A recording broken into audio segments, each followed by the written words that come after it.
Attempting to qualify for nationals, the Dr. Keeler Invitational is the perfect spot for men and women track and field athletes, just not Zach Plank. He's already secured his spot, but for those who haven't, a little extra motivation.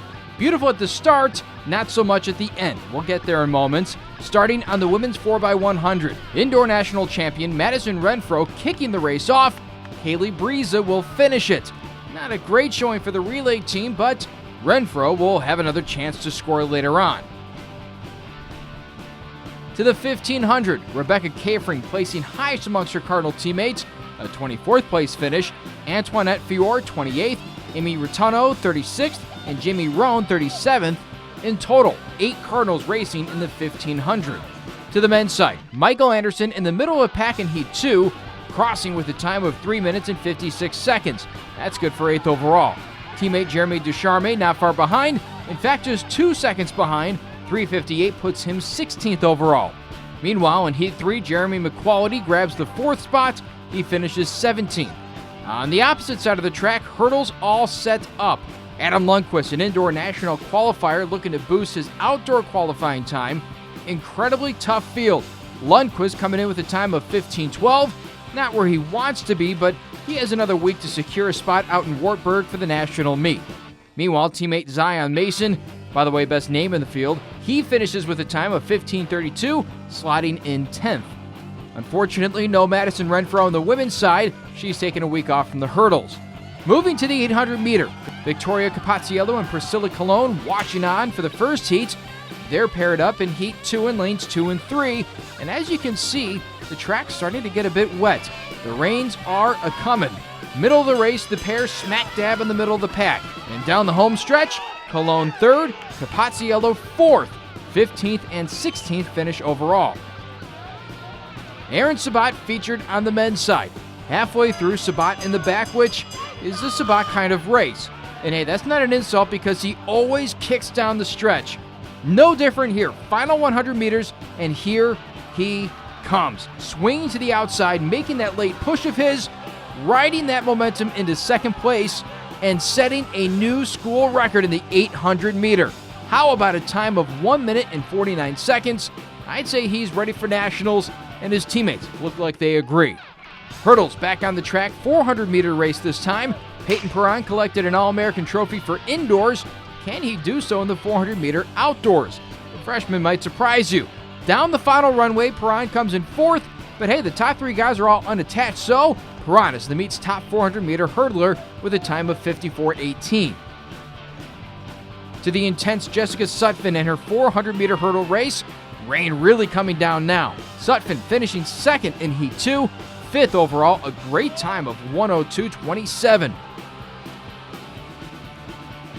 There's Renfro again, getting ready for the 100 meter dash. Mason Whipple joining her in lane 3.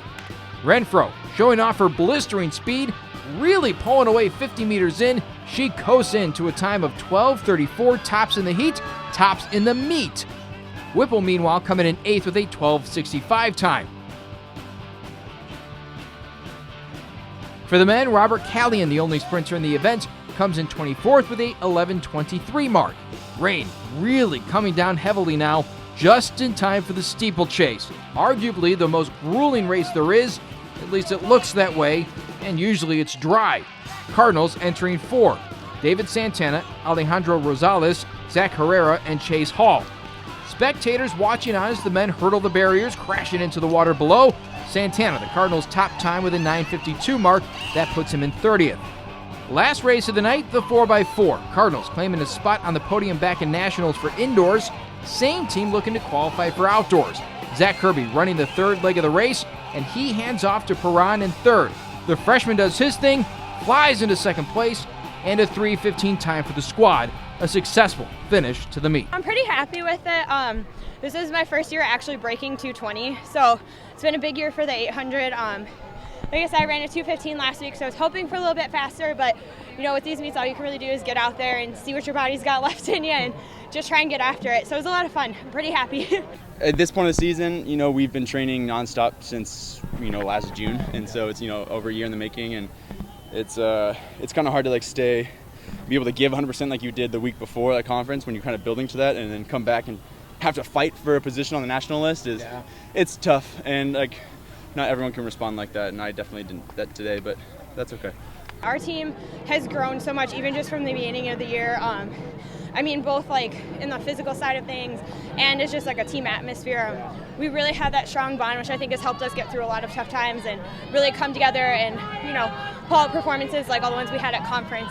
We have a lot of guys who are really peaking in the right time right now, and it's showing in like the number one ranking. I think is not any kind of fluke or anything, not like so that we just have a bunch of random guys who just happen to be in the top 20 or whatever. You know, like these are guys who will and can score, and I think that like it's a good confidence booster for us. Like after we just missed placing indoors, and so now going to outdoors, we really have restocked, and like we have a larger national team, and so we're hopeful that we can fall through that.